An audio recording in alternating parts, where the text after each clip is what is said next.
पहला अध्याय मनवंतरों का वर्णन। राजा परीक्षित ने पूछा, गुरुदेव, स्वयंभुव मनु का वंश विस्तार मैंने सुन लिया। इसी वंश में उनकी कन्याओं के द्वारा मरीच आदि प्रजापतियों ने अपने वंश परंपरा चलाई थी। अब आप हमसे दूसरे मनुओं का वर्णन कीजिए। ब्राह्मण ज्ञानी महात्मा जिस जिस मनमंत्र में महामहिम भगवान के जिन जिन अवतारों और लीलाओं का वर्णन करते हैं, उन्हें आप अवश्य सुनाइए। हम बड़ी श्रद्धा से उनका श्रवण करना चाहते हैं।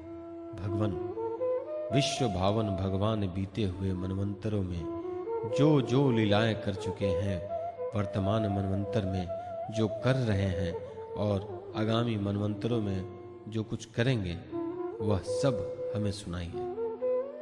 श्री सुखदेव जी ने कहा, इस कल्प में स्वयंभुव आदि 6 मनवंतर बीत चुके हैं। उनमें से पहले मनवंतर का मैंने वर्णन कर दिया। उसी में देवता आदि की उत्पत्ति हुई।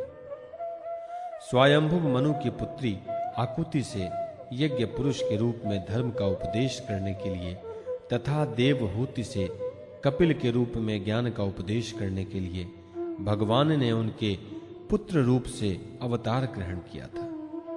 परीक्षित, भगवान कपिल का वर्णन मैं पहले ही 3 स्कंद में कर चुका हूं। अब भगवान यज्ञ पुरुष ने आकुति के गर्भ से अवतार लेकर जो कुछ किया, उसका वर्णन करता हूं। परीक्षित, भगवान स्वयंभुव मनु ने समस्त कामनाओं और भोगों से विरक्त होकर राज्य छोड़ दिया।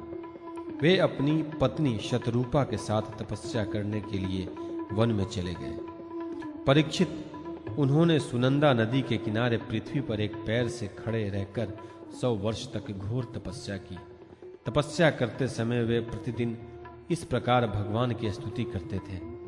मनु जी कहा करते थे, जिनकी चेतना के स्पर्श मात्र से यह विश्व चेतन हो जाता है, किंतु यह विश्व जिन्हें चेतना का दान नहीं कर देता, जो इसके सो जाने पर प्रलय में भी जागते रहते हैं, जिनको यह नहीं जान सकता, परंतु जो इसे जानते हैं वही परमात्मा है। यह संपूर्ण विश्व और इस विश्व में रहने वाले समस्त चर अचर प्राणी सब उन परमात्मा से ही उत्पन्न है। इसलिए ये संसार के किसी भी पदार्थ में मोह न करके उसका त्याग करते हुए ही जीवन निर्वाह मात्र के लिए उपभोग करना चाहिए। तृष्णा का सर्वथा त्याग कर देना चाहिए। भला ये संसार की संपत्तियां किसकी हैं? भगवान सबके साक्षी हैं। उन्हें बुद्धि वृत्तियां या नेत्र आदि इंद्रियां नहीं देख सकती, परंतु उनकी ज्ञान शक्ति अखंड है। समस्त प्राणियों के हृदय में रहने वाले उन्हीं स्वयं प्रकाश असंग परमात्मा की शरण ग्रहण करो, जिसका न आदि है न अंत है। फिर मध्य तो होगा ही कहां से? जिनका न कोई अपना है न पराया और न बाहर है न भीतर, वे विश्व के आदि अंत मध्य अपने पराये बाहर और भीतर सब कुछ है। उन्हीं की सत्ता से विश्व की सत्ता है। वही अनंत वास्तविक सत्य पर ब्रह्म है। वही परमात्मा विश्वरूप हैं। उनके अनंत नाम हैं। वे सर्वशक्तिमान सत्य स्वयं प्रकाश अजन्मा और पुराण पुरुष हैं। वे अपनी माया शक्ति के द्वारा ही विश्व सृष्टि के जन्म आदि को स्वीकार कर लेते हैं और अपनी विद्या शक्ति के द्वारा उनका त्याग करके निष्क्रिय सत्व स्वरूप मात्र रहते हैं। इसी से ऋषि मुनि नैष्कर्म्यान स्थिति अर्थात ब्रह्मा से एकत्व प्राप्त करने के लिए पहले कर्मयोग का अनुष्ठान करते हैं। प्रायः कर्म करने वाला पुरुष ही अंत में निष्क्रिय होकर कर्मों से छुट्टी पा लेता है। यूं तो सर्वशक्तिमान भगवान भी कर्म करते हैं, परंतु वे आत्मलाभ से पूर्ण काम होने के कारण उन कर्मों में आसक्त नहीं होते। अतः उन्हीं का अनुसरण करके अनासक्त रहकर कर्म करने वाले भी कर्म बंधन से मुक्त ही रहते हैं। भगवान ज्ञान स्वरूप हैं, इसलिए उनमें अहंकार लेश भी नहीं है। वे सर्वतः परिपूर्ण हैं, इसलिए उन्हें किसी वस्तु की कामना नहीं है। वे बिना किसी की प्रेरणा के स्वच्छंद रूप से ही कर्म करते हैं। वे अपनी ही बनाई हुई मर्यादा में स्थित रहकर अपने कर्मों के द्वारा मनुष्यों को शिक्षा देते हैं। वे ही समस्त धर्मों के प्रवर्तक और उनके जीवन दाता हैं। मैं उन्हीं प्रभु की शरण में।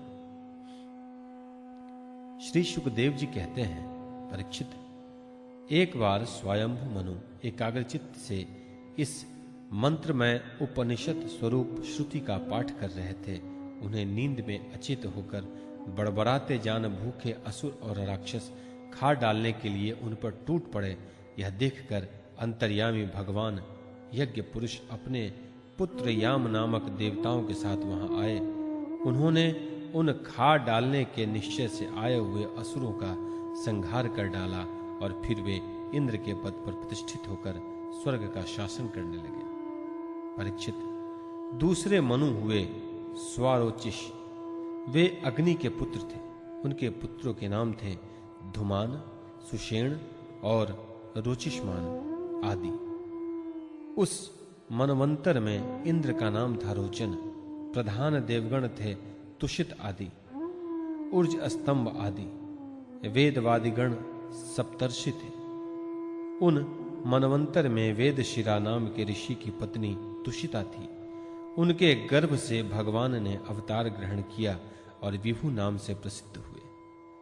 वे आजीवन नैष्टिक ब्रह्मचारी रहे। उन्हीं के आचरण से शिक्षा ग्रहण करके 88,000 व्रतनिष्ठ ऋषियों ने भी ब्रह्मचर्य व्रत का पालन किया। तीसरे मनु थे उत्तम।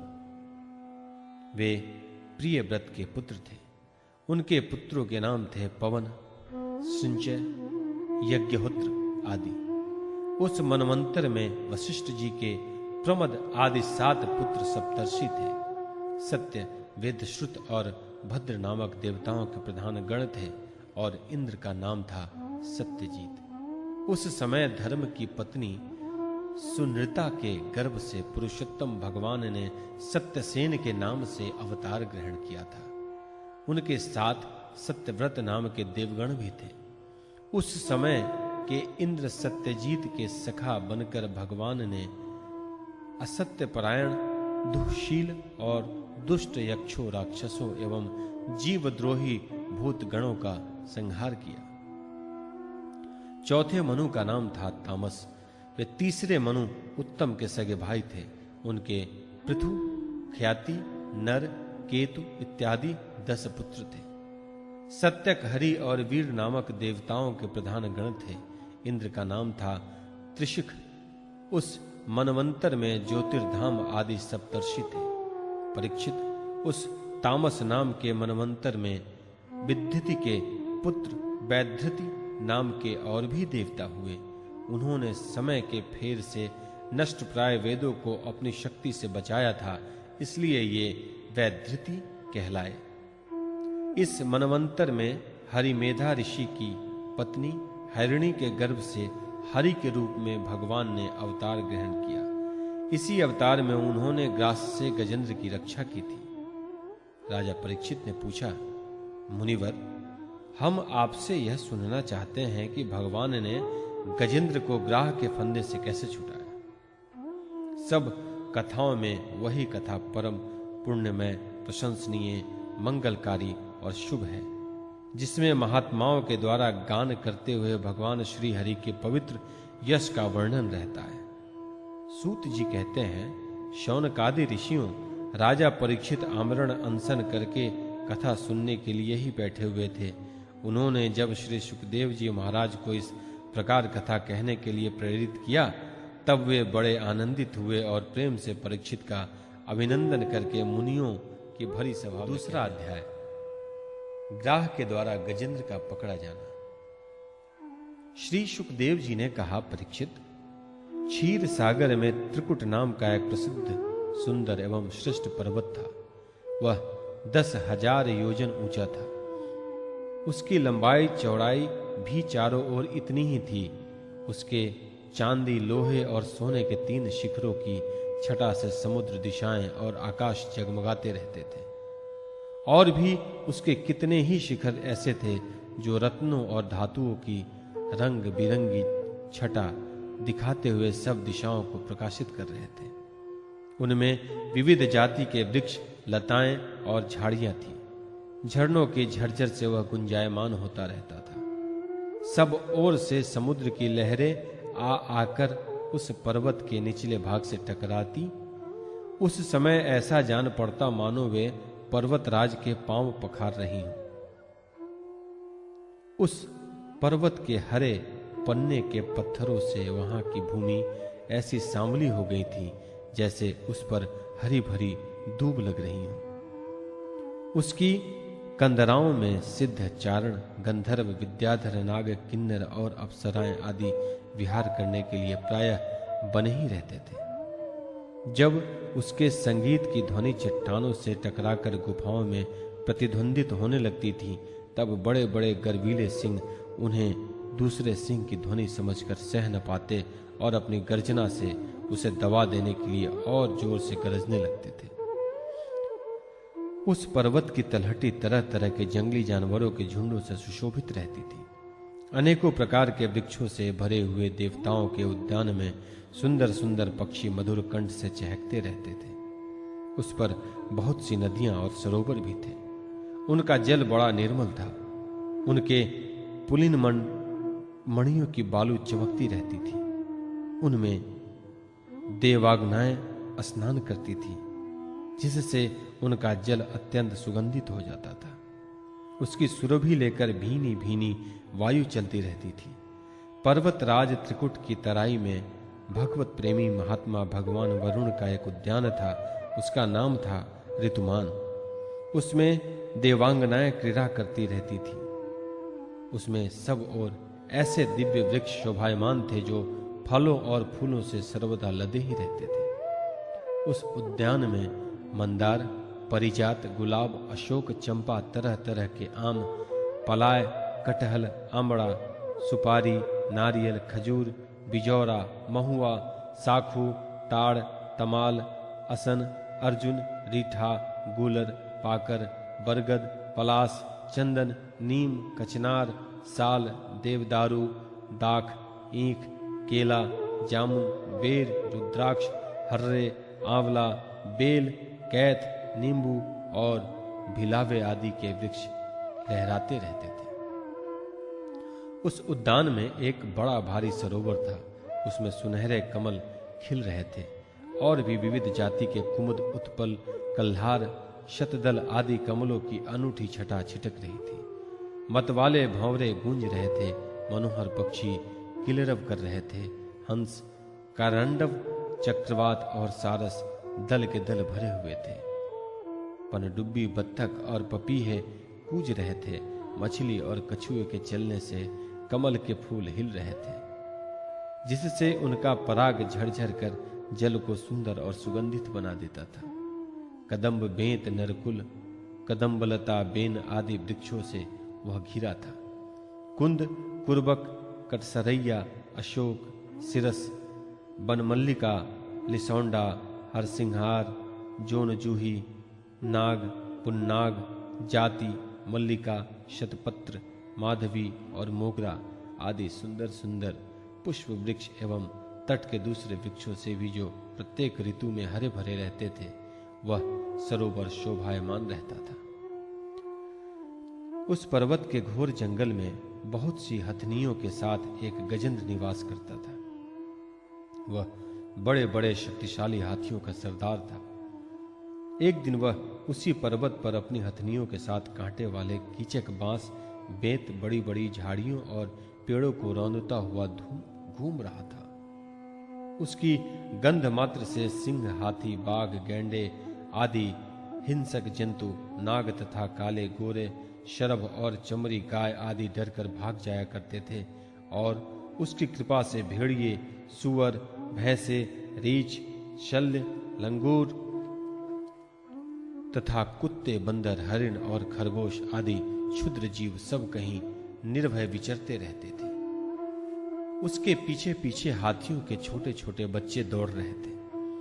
बड़े बड़े हाथी और हथनियां भी उसे घेरे हुए चल रही थी। उसकी धमक से पहाड़ एक बारगी कांप उठता था। उसके गंड स्थल से टपकते हुए मद का पान करने के लिए साथ साथ भंवरे उड़ते जा रहे थे। मद के कारण उसके नेत्र विह्वल हो रहे थे। बड़े जोर की धूप थी, इसलिए वह व्याकुल हो गया और उसे तथा उसके साथियों को प्यास भी सताने लगी। उस समय दूर से ही कमल के पराग से सुवासित वायु की गंध सूंघकर वह उसी सरोवर की ओर चल पड़ा जिसकी शीतलता और सुगंध लेकर वायु आ रही थी। थोड़ी ही देर में वेग से चलकर वह सरोवर के तट पर जा पहुंचा।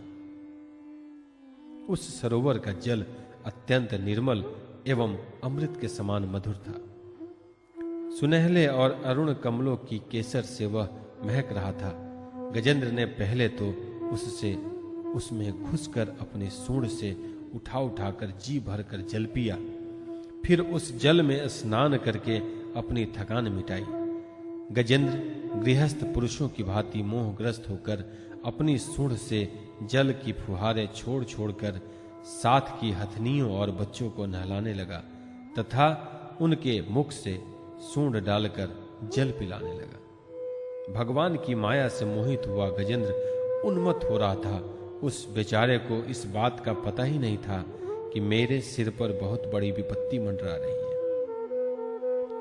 परीक्षित गजेंद्र जिस समय इतना उन्मत्त हो रहा था, उसी समय प्रारब्ध की प्रेरणा से एक बलवान ग्राह ने क्रोध में भरकर उसका पैर पकड़ लिया। इस प्रकार अकस्मात विपत्ति में पड़कर उस बलवान गजेंद्र ने अपनी शक्ति के अनुसार अपने को छुड़ाने की बड़ी चेष्टा की, परंतु छुड़ा न सका। दूसरे हाथी हथनियों और उनके बच्चे को देखा कि उनके स्वामी को बलवान ग्राह वेग से खींच रहा है और वे बहुत घबरा रहे हैं। उन्हें बड़ा दुख हुआ। वे बड़ी विकलता से चिंघाड़ने लगे। बहुतों ने उसे सहायता पहुंचाकर जल से बाहर निकाल लेना चाहा, परंतु इसमें भी वे असमर्थ ही रहे। गजेंद्र और ग्राह अपनी अपनी पूरी शक्ति लगाकर भिड़े हुए थे। कभी गजेंद्र ग्राह को बाहर खींच लाता तो कभी ग्राह गजेंद्र को भीतर खींच कर ले जाता।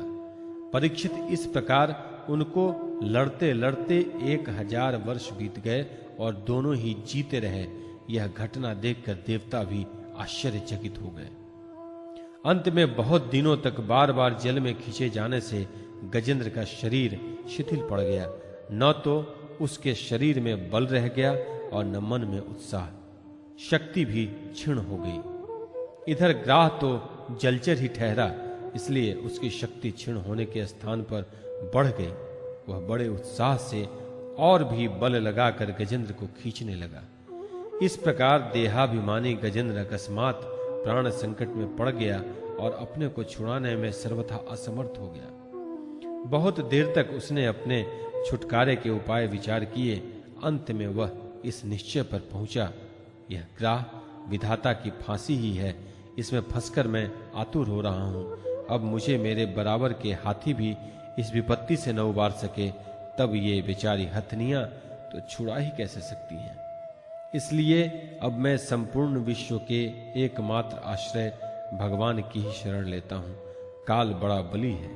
यह सांप के समान बड़े प्रचंड वेग से सबको निकल जाने के लिए दौड़ता ही रहता है। इससे अत्यंत भयभीत होकर जो कोई भगवान की शरण में जाता है, उससे वे प्रभु अवश्य अवश्य बचा लेते हैं। उनके भय से भीत होकर मनुष्य भी अपना काम ठीक ठाक पूरा करता है। वही प्रभु सबके आश्रय हैं। मैं उन्हीं की शरण तीसरा अध्याय करता हूं। गजेंद्र के द्वारा भगवान की स्तुति और उसका संकट से मुक्ति।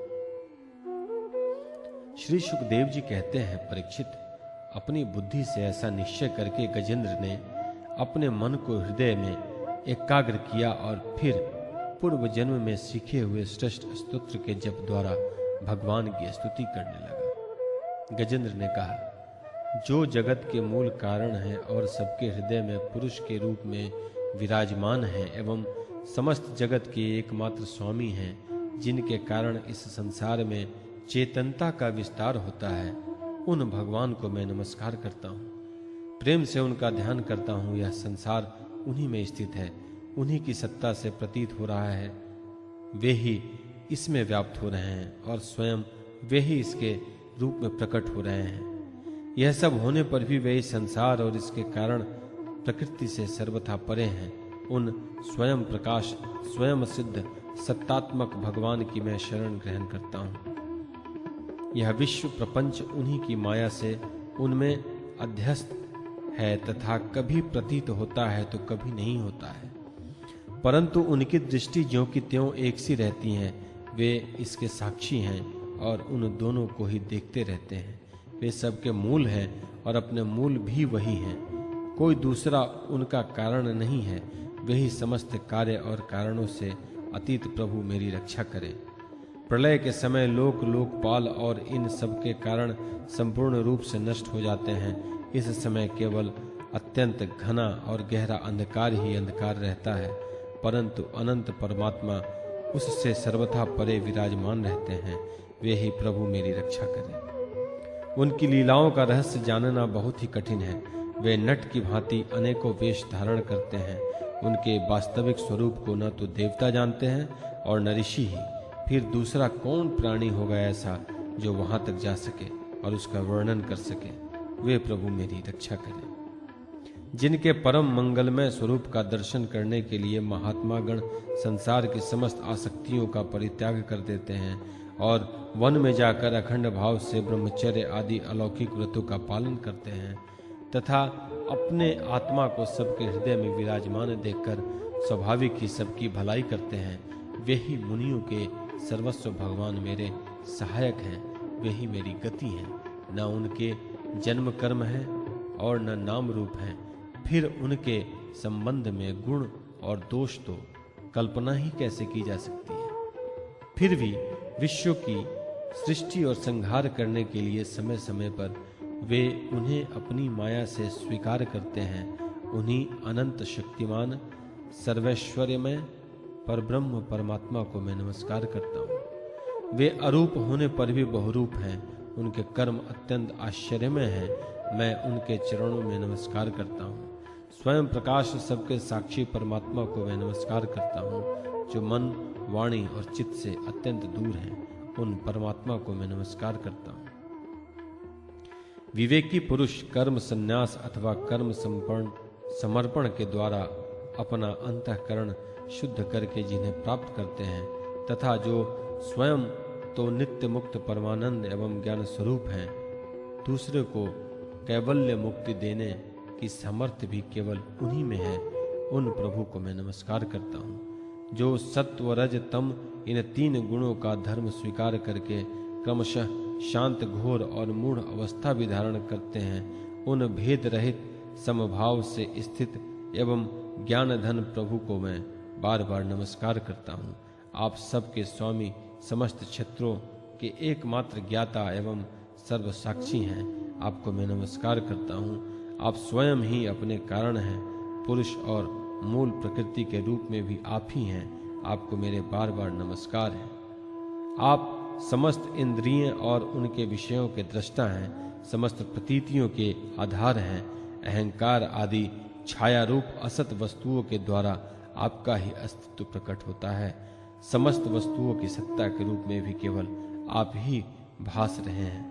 मैं आपको नमस्कार करता हूँ। आप सबके मूल कारण हैं। आपका कोई कारण नहीं है तथा कारण होने पर भी आप में विकार या परिणाम नहीं होता, इसलिए आप अनोखे कारण हैं। आपको मेरा बार बार नमस्कार है। जैसे समस्त नदी, झरने आदि का परम आश्रय समुद्र है, वैसे ही आप समस्त वेद और शास्त्रों के परम तात्पर्य हैं। आप मोक्ष स्वरूप हैं और समस्त संत आपकी ही शरण ग्रहण करते हैं। अतः आपको मैं नमस्कार करता हूँ। जैसे यज्ञ के काष्ठ अरणी में अग्नि गुप्त रहती है, वैसे ही आपने अपने ज्ञान को गुणों की माया से ढक रखा है। गुणों में क्षोभ होने पर उनके द्वारा विविध प्रकार की सृष्टि रचना का आप संकल्प करते हैं। जो लोग कर्म संन्यास अथवा कर्म समर्पण के द्वारा आत्म तत्व की भावना करके वेद शास्त्रों से ऊपर उठ जाते हैं, उनके आत्मा के रूप में आप स्वयं ही प्रकाशित हो जाते हैं। आपको मैं नमस्कार करता हूँ। जैसे कोई दयालु पुरुष फंदे में पड़े हुए पशु का बंधन काट दे, वैसे ही आप मेरे जैसे शरणागतों की फांसी काट देते हैं। आप नित्य मुक्त हैं, परम करुणामय हैं और भक्तों का कल्याण करने में आप कभी आलस्य नहीं करते। आपके चरणों में मेरा नमस्कार है। समस्त प्राणियों के हृदय में अपने अंश के द्वारा अंतरात्मा के रूप में आप उपलब्ध होते रहते हैं। आप सर्वैश्वर्य पूर्ण एवं अनंत हैं। आपको मैं नमस्कार करता हूँ। जो लोग शरीर, पुत्र, गुरुजन, गृह, संपत्ति और स्वजनों में आसक्त हैं, उन्हें आपकी प्राप्ति अत्यंत कठिन है, क्योंकि आप स्वयं गुणों की आसक्ति से रहित हैं, जीवन मुक्त हैं। पुरुष अपने हृदय में आपका निरंतर चिंतन करते रहते हैं। उन सर्वैश्वर पूर्ण ज्ञान स्वरूप भगवान को मैं नमस्कार करता हूँ। धर्म, अर्थ, काम और मोक्ष की कामना से मनुष्य उन्हीं का भजन करके अपनी अभिष्ट वस्तु प्राप्त कर लेते हैं। इतना ही नहीं, वे उनको सभी प्रकार का सुख देते हैं और अपने ही जैसा अविनाशी पार्षद शरीर भी देते हैं। वे ही परम दयालु प्रभु मेरा उद्धार करे, जिनके अनन्य प्रेमी भक्त जन उन्हीं की शरण में रहते हुए उनसे किसी भी वस्तु की, यहाँ तक कि मोक्ष की भी अभिलाषा नहीं करते, केवल अपनी परम दिव्य मंगलमयी लीलाओं का गान करते हुए आनंद के समुद्र में निमग्न रहते हैं। जो अविनाशी, सर्वशक्तिमान, अव्यक्त, इंद्रियातीत और अत्यंत सूक्ष्म है, जो अत्यंत निकट रहने पर भी बहुत दूर जान पड़ते हैं, जो आध्यात्मिक योग अर्थात ज्ञान योग या भक्ति योग के द्वारा प्राप्त होते हैं, उन्हीं आदि पुरुष अनंत एवं परिपूर्ण परब्रह्म परमात्मा की मैं स्तुति करता हूँ। जिनकी अत्यंत छोटी कला से अनेकों नाम रूप के भेदभाव से युक्त ब्रह्मा आदि देवता, वेद और चराचर लोकों की सृष्टि हुई है। जैसे धधकती हुई आग से लपटे और प्रकाशमान सूर्य से उनकी किरणें बार बार निकलती और लीन होती रहती है, वैसे ही जिन स्वयं प्रकाश परमात्मा से बुद्धि, मन, इंद्रिय और शरीर, जो गुणों के प्रवाह रूप हैं, बार बार प्रकट होते और लीन हो जाते हैं, वे भगवान न देवता हैं न असुर, वे मनुष्य और पशु पक्षी भी नहीं हैं, न वे स्त्री हैं न पुरुष न नपुंसक। वे कोई साधारण या असाधारण प्राणी भी नहीं है, न वे गुण हैं न कर्म न कार्य और न ही कारण। सबका निषेध हो जाने पर जो कुछ बच रहता है वही उनका स्वरूप है, तथा वे ही सब कुछ हैं। वे ही परमात्मा मेरे उद्धार के लिए प्रकट हों। मैं जीना नहीं चाहता। यह हाथी की योनि बाहर और भीतर सब ओर से अज्ञान रूप आवरण के द्वारा ढकी हुई है। इसको रखकर करना ही क्या है? मैं तो आत्म प्रकाश को ढकने वाले उस अज्ञान रूप आवरण से छूटना चाहता हूँ, जो कालक्रम से अपने आप नहीं छूट सकता, जो केवल भगवत कृपा अथवा तत्व ज्ञान के द्वारा ही नष्ट होता है। इसलिए मैं उन परब्रह्म परमात्मा की शरण में हूँ, जो विश्व रहित होने पर भी विश्व के रचयिता और विश्व स्वरूप है, साथ ही जो विश्व की अंतरात्मा के रूप में विश्वरूप सामग्री से क्रीड़ा भी करते रहते हैं। उन अजन्मा परमपद स्वरूप ब्रह्म को मैं नमस्कार करता हूँ। योगी लोग योग के द्वारा कर्म वासना और कर्म फल को भस्म करके अपने योग शुद्ध हृदय में जिन योगेश्वर भगवान का साक्षात्कार करते हैं, उन प्रभु को मैं नमस्कार करता हूँ। प्रभु, आपकी तीन शक्तियाँ सत्व, रज और तम के रागादि वेग असह्य हैं। समस्त इंद्रियों और मन के विषयों के रूप में भी आप पे प्रतीत हो रहे हैं। इसलिए जिनकी इंद्रियां वश में नहीं हैं, वे ही आपकी प्राप्ति का मार्ग भी नहीं पा सकते। आपकी शक्ति अनंत है। आप शरणागत वत्सल हैं। आपको मैं बार बार नमस्कार करता हूँ। आपकी माया अहम बुद्धि से आत्मा का स्वरूप ढक गया है। इसी से यह जीव अपने स्वरूप को नहीं जान पाता। आपकी महिमा अपार है। उन सर्वशक्तिमान एवं माधुर्य निधि भगवान की मैं शरण में हूँ। श्री सुखदेव जी कहते हैं, परीक्षित, गजेंद्र के बिना किसी भेदभाव के निर्विशेष रूप से भगवान की स्तुति की थी। इसलिए भिन्न भिन्न नाम और रूप को अपना स्वरूप मानने वाले ब्रह्मा आदि देवता उसकी रक्षा के लिए नहीं आए। उस समय सर्वात्मा होने के कारण सर्वदेव स्वरूप स्वयं भगवान श्री हरि प्रकट हो गए। विश्व के एकमात्र आधार भगवान ने देखा कि गजेंद्र अत्यंत पीड़ित हो रहा है, अतः उसकी स्तुति सुनकर वेदमय गरुड़ पर सवार हो चक्रधारी भगवान बड़ी शीघ्रता से वहां के लिए चल पड़े जहां गजेंद्र अत्यंत संकट में पड़ा हुआ था। उनके साथ स्तुति करते हुए देवता भी आए। सरोवर के भीतर बलवान ग्राह ने गजेंद्र को पकड़ रखा था और अत्यंत व्याकुल हो रहा था। जब उसने देखा कि आकाश में गरुड़ पर सवार होकर हाथ में चक्र लिए भगवान श्री हरि आ रहे हैं, तब अपनी सूंड में कमल का एक सुंदर पुष्प लेकर उसने ऊपर को उठाया और बड़े कष्ट से बोला, नारायण जगत गुरु भगवान, आपको नमस्कार है।